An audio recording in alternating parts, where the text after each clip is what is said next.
let's see. I think let's do our deep dive. I have kind of a fun, I always think they're fun. But today's deep dive is different because I created a schnock ton of images to go with it. So, without further ado, here we go. This is all about thought control, you guys. And it's our first part to a thought control series. So we're starting with like the foundation. It's going to be super, super basic.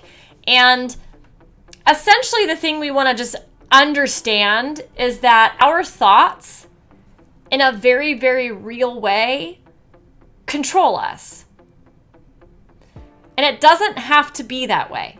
So most of the time we are living our life on autopilot. We're just going. Like, we don't even know the thoughts that are there. We're just living our lives, making decisions we're completely unaware of making. And it doesn't have to be that way. There is immense potential in each of us to take more and more responsibility for our thinking and therefore exercise more control over the outcome of our lives. So there's a book called The Slight Edge that's coming to mind right now. It's a personal development book. I forget the author's name. He's very famous for personal development stuff. But the basic idea is that all of your day-to-day actions are taking you somewhere, right? Like cause, consequence.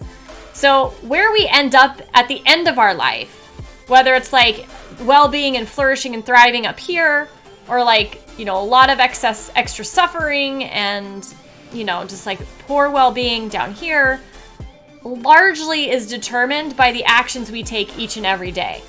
Not completely, right? Like there are things that happen to us and all kinds of stuff.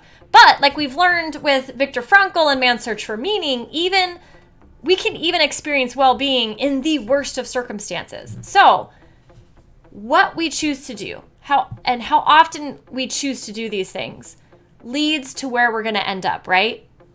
So if we are, thank you, Yeti Dude. It is Jeff Olson. Yes. So if we're, going on autopilot, we're going to end up somewhere that we have really no control over. We're going to be surprised by where we end up probably, right? And yet we can each exercise more and more control by learning to control our thoughts and therefore change basically the destiny of our lives. So that's what, in a very big way, this is all about. And we're starting very, very simply today in part 1. So, by the way, guys, this is my first time in my coaching show using my Stream Deck. You're welcome. Welcome for the Stream Deck, and you're welcome for the beautiful artwork you're about to enjoy. Yeah, this is not my strong suit. So, yay, Mrs. Scott loves it. Me too. So, guys, I have solved the age-old question. When it comes to our thinking and our consequences, the egg comes before the chicken.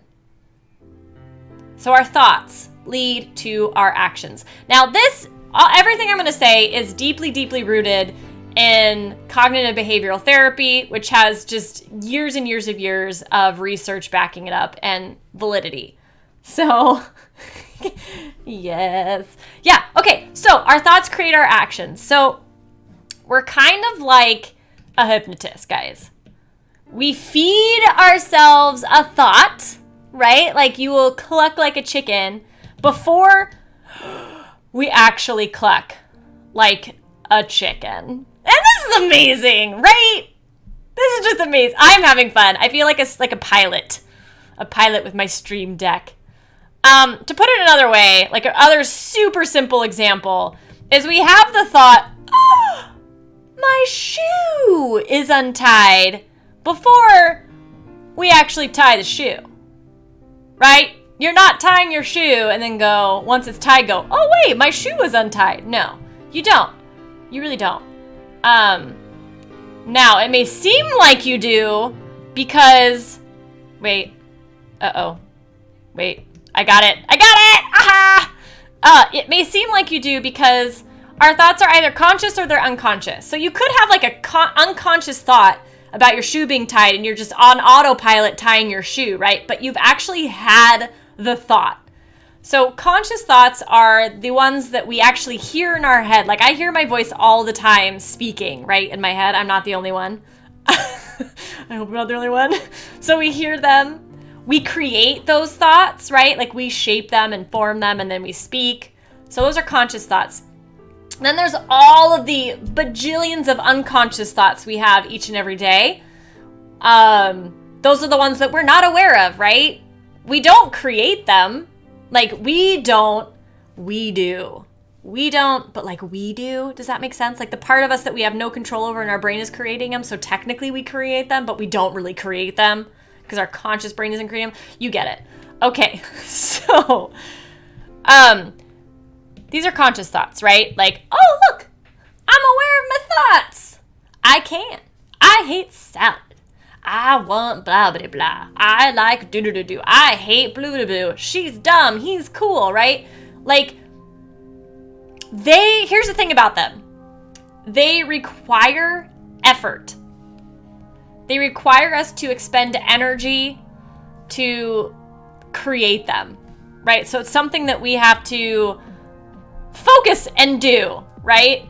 However, unconscious thoughts, right? Like, dude, he's not looking at them. He's unaware of them. Doesn't know what they're saying, but they're doing some stuff in his brain. They don't require us to expend focus energy, right? They're happening. There are, oh my gosh, I want to do a computer analogy and I can't. There are hardware. Does that make sense? Is that accurate? I don't know. They're the motherboard. I don't know. You know what I mean though. So our subconscious thoughts, you guys, are these marvelous, miraculous things because they let us make the countless number of decisions our body has to make in order to get through a day.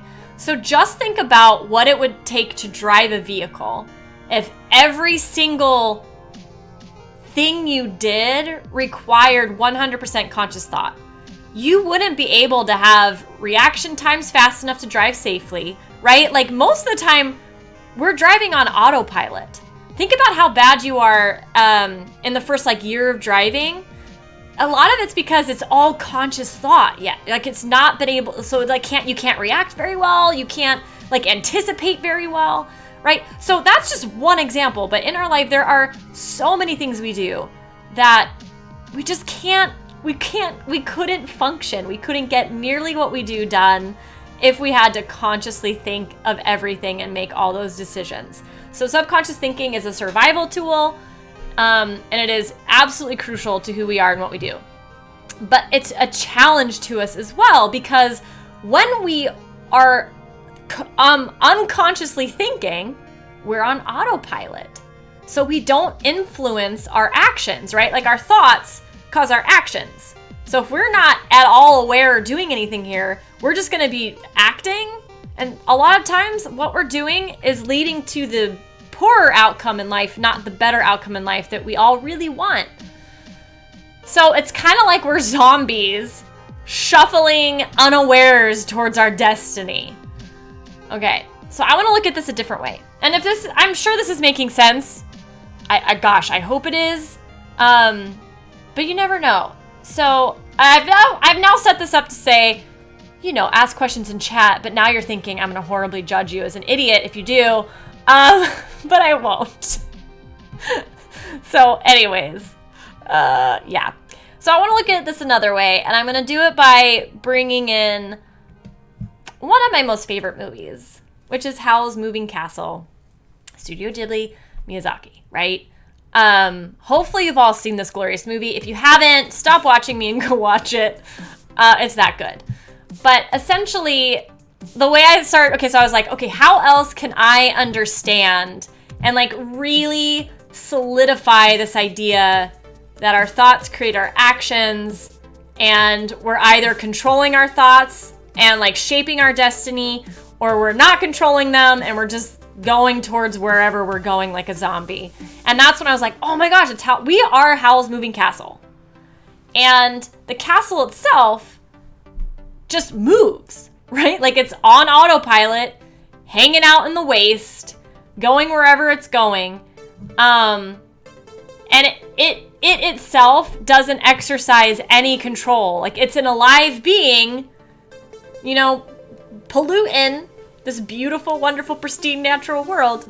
But yeah, it itself doesn't have any control over where it's going, but it is absolutely going somewhere. It's powerless. The castle itself is completely powerless to change direction and shape its destination. That's why Howl needs Calcifer! Yay! Isn't he cute? I could just look at Calcifer all day. I tried to find a clip of the movie to show, but yeah, it didn't work. So Calcifer is a fire demon that lives inside the castle in the castle's hearth. And he is the one who actually steers the castle when it's time to choose a destination or a just course.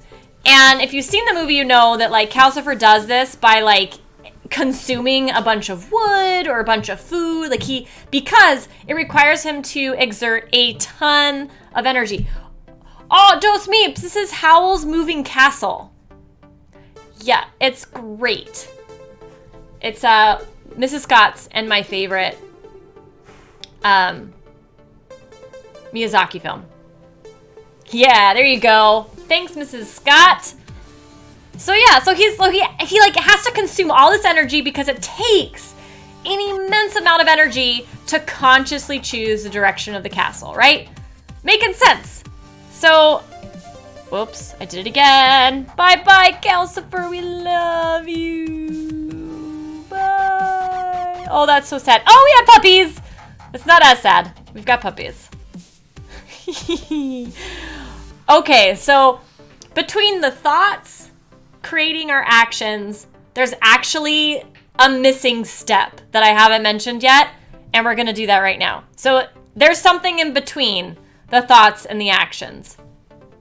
And it is very basically that we feel an emotion. Now remember, this is backed by a lot of research. There's a lot of validity to what I'm saying.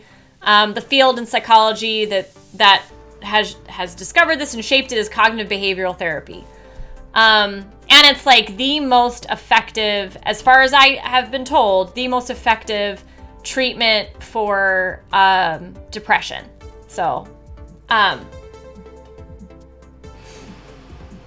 oh, that's right! Netflix did just get the Studio Ghibli films. Oh my gosh, more binge watching for me! Oh, I wish Amazon had it, because then we could stream it at some point. Yes. So, yeah. So, in reality, our thoughts lead us to an emotion that then leads us to an action.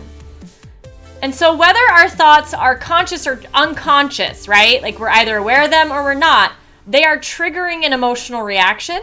And it's our emotions that are driving our actions. So, if you're like me, you probably totally like to think that all of your actions are based on like sound logic, right? That somehow our emotions aren't actually driving the show. Unfortunately, they are. So it's really crucial that we like intercede or come in where we can exert control to shape the whole outcome, right? So instead of the chicken or the egg we saw before, the reality is it's a thought and emotion egg that creates the action. So I thought that we eventually could, like at TwitchCon they announced something, Dos Meeps, about maybe being able to do that. But I haven't seen anyone doing it, so I don't know if it's in beta or if they decided not to do it.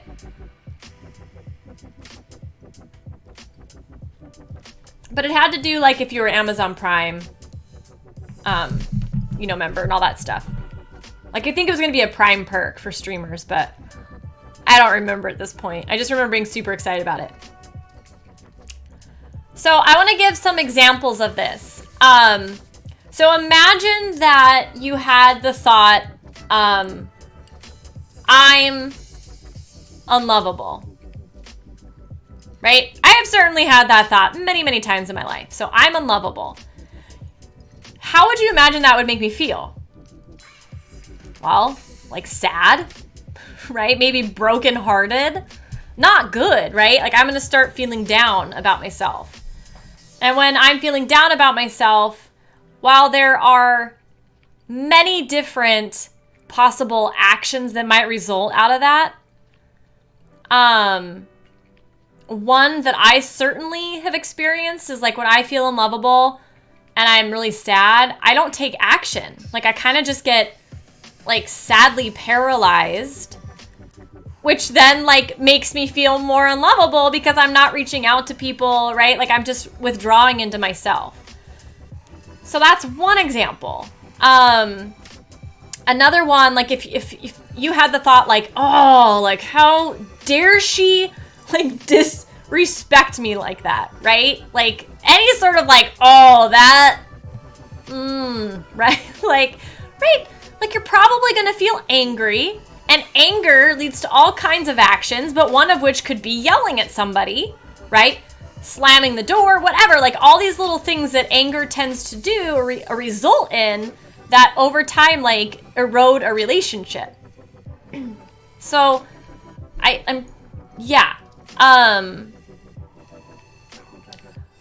so another one, like I have a lot of dogs here today, like usual. They're so great. But it makes me think, like, when I see them, I'm like, oh, like, that puppy is so cute. That makes me feel all kinds of warm and affectionate, right? So that often leads to cuddling. So that's like that's a good feeling one. It's not sadness. It's not anger we're feeling. Affectionate and loving. Sometimes, so like, okay. So if my thoughts before I started streaming were, oh man, they're all gonna laugh at me, and not in a good way. They're gonna laugh at me, not with me, right? Which is kind of akin to I'm unlovable. But if I had some sort of like, oh man, they're gonna hate me, that's gonna build up anxiety, right? Like I'm gonna start feeling fearful of streaming because nobody likes to be rejected or not liked. So that is going to lead most likely to me coming up with all these great reasons why not to show up today and stream. Conversely, if I had the thought of, I love to stream, or, remembering like somebody like, so-and-so had like sent me a whisper about how much my show means to them, or just that like, I loved it. Like people love it when I stream, like whatever, like any sort of those thoughts, right, are going to lead to a completely different emotion, such as confidence, which is much more likely to result in the action I actually want to have, which is showing up and streaming and being consistent here.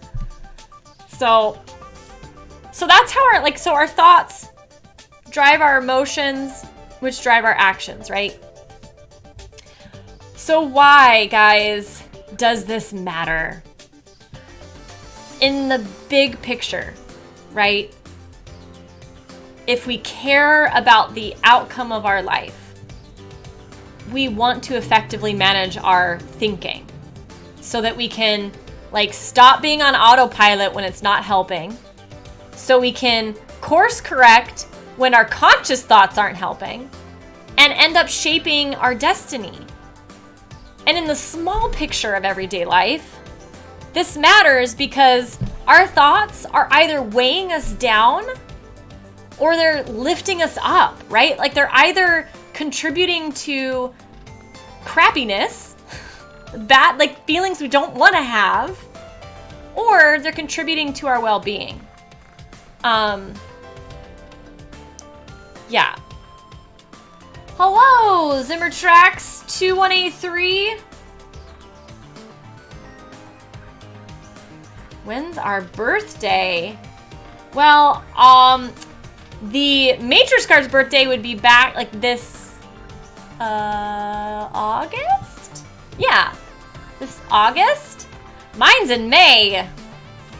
Yeah. Nice to see you though, hi.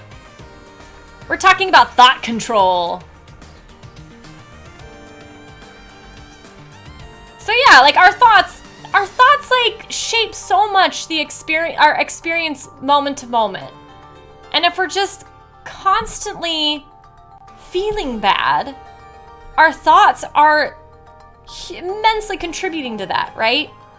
So the amazing thing here, guys, is that there is this like crazy amount of potential to, like, we actually can like take control of our lives, right? Like, what? Like, no, like we actually have this ability, this immense power to make our lives better. Like, it's just like the science backs that up, and it just blows my mind. So, okay. So here's the choice we get to make thousands of times throughout the day, hundreds of times throughout the day, right? Like, you choose between thoughts. So you can think something like, yeah, you know, I'm no good at meeting people. And then you probably don't feel so confident. So you're probably less likely to go meet people, right? And benefit from all of the things that people can bring into your life. Or you can have the thought of, I enjoy meeting people, and experience maybe more confidence, right? So we are at choice, especially when we're doing our meditation power-ups and becoming more and more able to notice our thinking when it happens, and then be able to like do the work to change our thinking and make a choice there. Yeah. So yeah, we either can be Calcifer, moving our castle where we want it to go, or we can just be the castle wandering around the waste. Oh yeah, I kind of already, well, and I want to leave it off with this image because it's the best. It's the best. I want to be Calcifer. I just want to be Calcifer. That's what all this is about. He's so cute.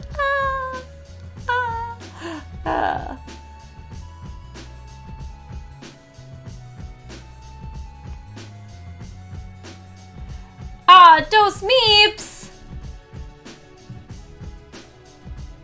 Yeah, I second Mrs. Scott.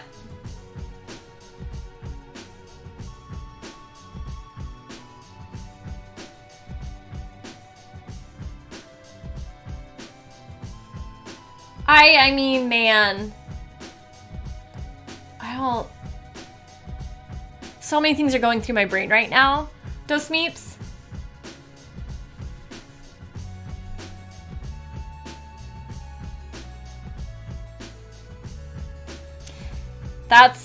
Mrs. Scott always sums up my brain in the best of ways. Yup. And attraction is like, oh, it's so complicated, and it's so what people find as attractive is so infinitely more varied than our culture acknowledges. Like, our culture paints such a narrow picture, and that's just not the reality. But it's just such a shame for all of us that are shaped by that, you know?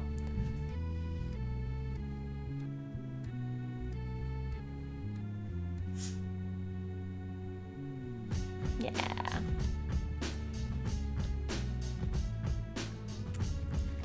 And two, like, the lovability has nothing to do, I think, with attractiveness, right? Like,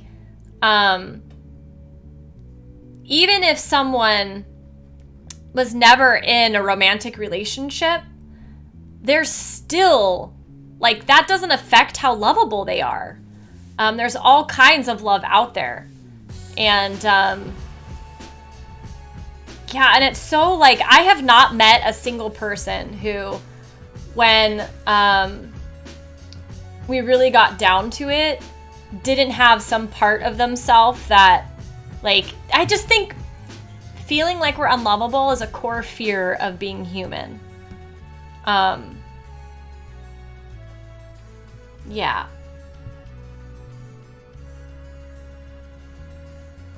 So, okay. I love the conversation you guys are having.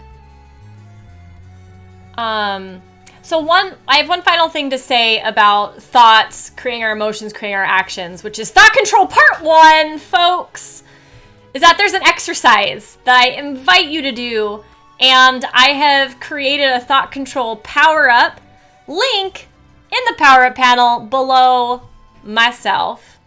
And it's very simple. So you want to take like a week to do this, roughly. You can do it longer if you want. And the idea with this exercise is simply to begin noticing our thoughts, our emotions, and our actions in any given moment of our life, right? So it's about increasing our awareness of what's going on so that eventually we can start taking responsibility and shaping what's going on.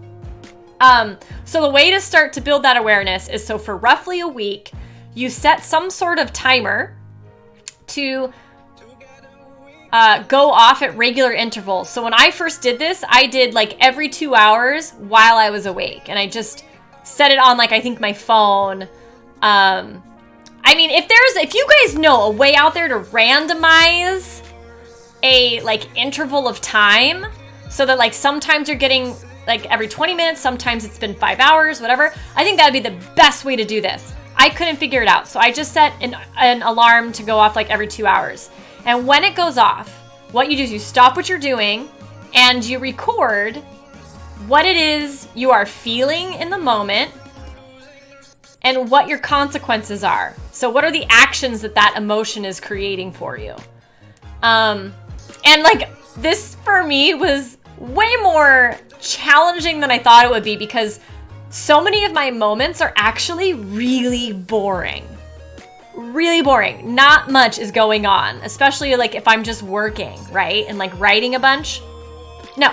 So that was a challenge, but really it helped me refine my own emotional intelligence. And I got clear going, oh, this is what frustration feels like.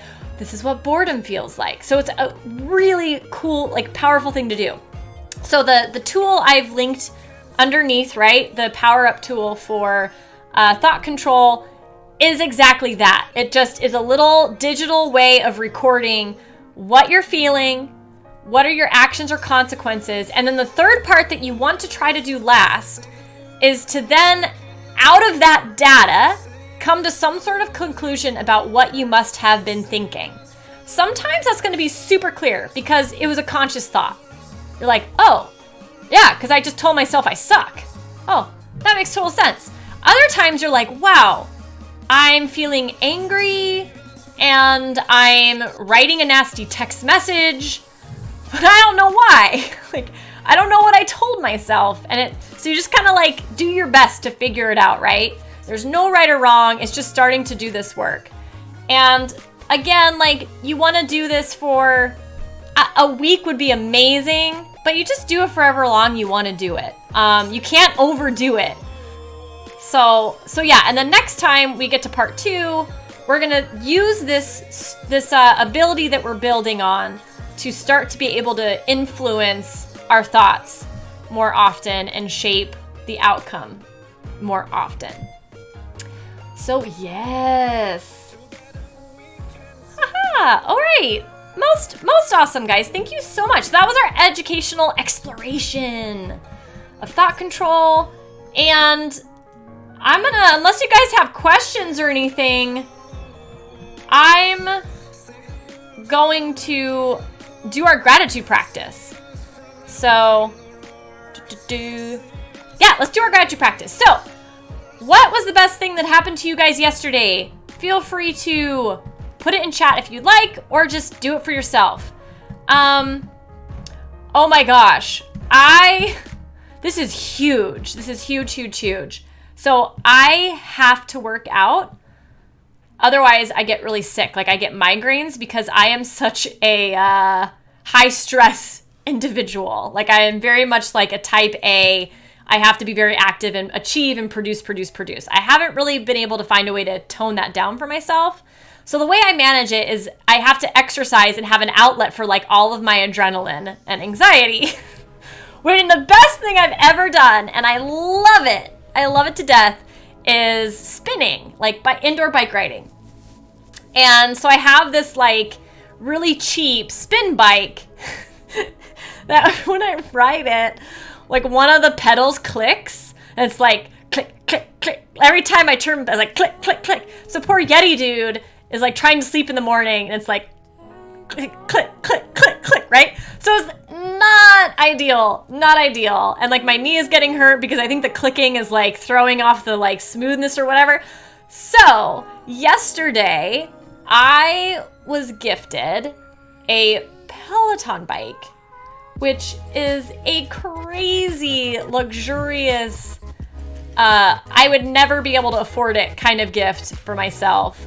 But that has magnanimously is arriving in my life, and I cannot wait. So that was hands down the best thing that happened to me yesterday. So the next step, of course, is to think of the 3 things right now that you are grateful for. And remember that these, like you can, one of the ways that I really like to approach this is like a little kid. So if I was 5 years old, what would I be grateful for right now? I would be grateful for the pink color behind me. I'm grateful for my hair because it's really long and I get to play with it. It smells good. I'm grateful for the way it smells. I'm grateful for the dog that's tickling my feet, right? So that helps me get into it a little bit more versus like if it's just me thinking it as an adult, it just seems harder. Like it's just harder to be grateful for some reason. And remember, like it's a little bit like you're faking it till you make it, in that you don't have to believe yet what you're saying. You just are coming up with things you think, not necessarily that you should be grateful for, but that you could be grateful for. Like if your mood was different, like if you're a little bit happier, you're pretty confident you would be grateful for the fact that like Twitch exists, right? Like how cool is that? So yeah, so you don't have to believe it, and you certainly don't, like eventually as you build this muscle, it will become easier and easier to believe these things, and it will become easier to feel positive emotions, like I experience them in my chest, like it's a warmth in my chest when I feel gratitude. I often don't feel it after just 3. So when I'm doing this on my own, I will do a laundry list and I'll do it in under a minute, but I'll just go until I can't think of anything else. Or I'll go until I'm feeling those positive emotions for a little while. So it's a very flexible practice and you can do it anywhere. Like our article earlier said, you could do it at work. So Mrs. Evans says, I'm grateful for tamales. Oh my God, I love tamales.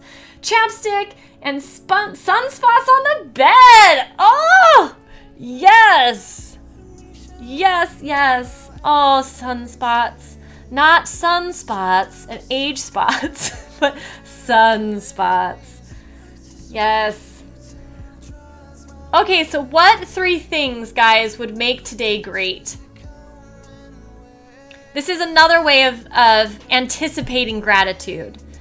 And when so these are things that you're in control of. So, for example, spending time today with my mother would make today great. I'm definitely doing that. It's on my calendar.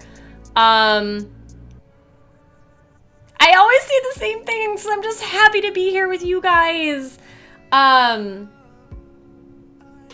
So I'm like, I don't know what would make today great.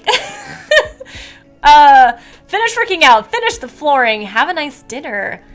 Wow, the flooring. Mr. Scott, are you really that close to having it done? That's so fast. You just got the stuff like last week. Oh, okay. Yes. Great.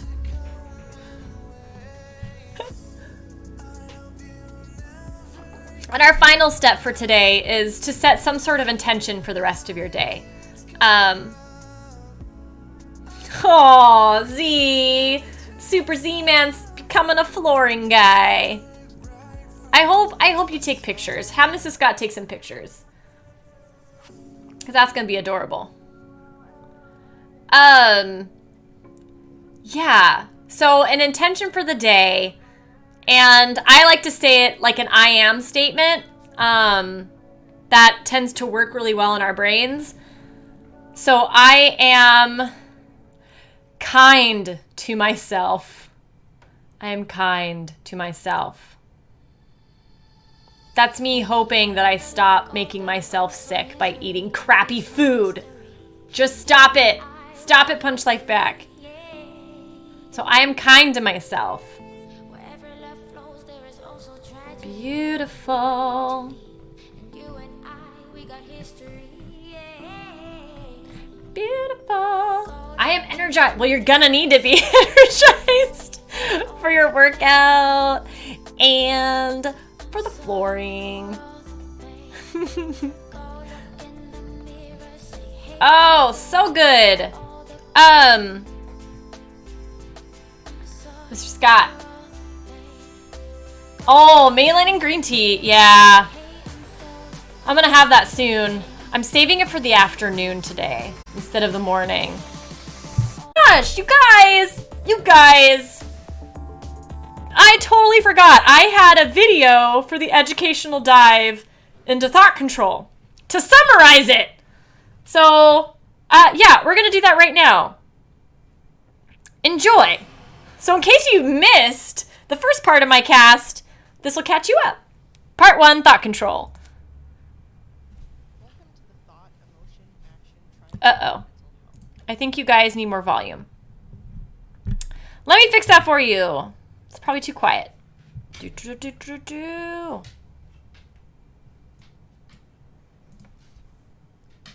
Basically, this is cognitive behavior therapy in action. I hope you can hear Call it. this cycle the T cycle. Okay, so you may have heard about CBT, or cognitive behavioral therapy, and you may have heard about changing thoughts, emotions, and actions. But how does it all work, really? Well, the premise is that our thoughts, emotions, and actions exist together in a triangle. Thoughts lead to emotions, which lead to actions, which in turn lead back to thoughts. The thing that starts all of this going is a trigger. So imagine you're standing on a busy street, and you see a friend on the opposite side sidewalk, and you wave and you shout, "Hey!" But to your surprise, your friend looks right at you, and then looks away, and keeps on walking. What might your first thought be? Well, it might be something along the lines of this. My friend doesn't like me. Oh, yeah. Now, according to the triangle, thoughts lead to emotions. So if you thought, my friend doesn't like me, what might you feel?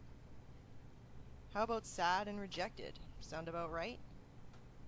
Okay. So if you're feeling sad and rejected, what might you do? Well, there's probably lots of options, but for the sake of brevity, let's just say you'd isolate yourself.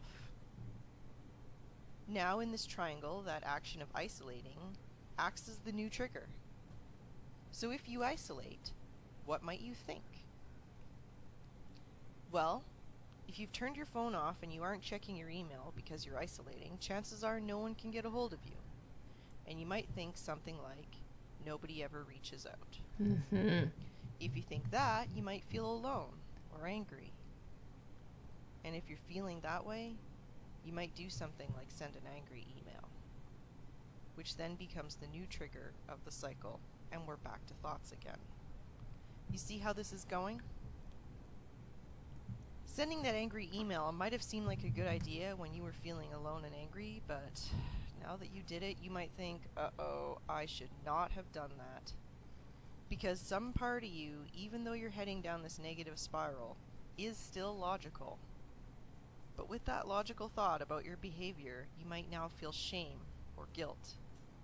And then you might engage in some self-destructive behavior, like self-medicating, or binge eating, or isolating further, or something else that, in the long run, just isn't good for you. When it's broken down like this, you can see how quickly this becomes a spiral of negativity, and this, I guarantee you, is much, much slower than the speed it actually all happens in your brain. All right, we will finish that on part 2 of thought control. Can't believe I forgot. Oh no, that's really loud. Sorry. All right. Right, the hand was kind of scary. Yes. All right, so we did comics. Oh, we've got a quote of the day we haven't done yet. Oh, and it kind of like fits in with what that video was just saying. But by developing and practicing good habits each day, you affirm that you do have control over the very core of your life in the midst of the chaos. So, yeah. Good habit is mindfulness, right? So you can be aware of your thoughts and start, once we get further along in our thought control educational explorations, we'll be able to like start intervening and interrupting those negative cycles. So yeah, thanks, Stephen, guys. Geese?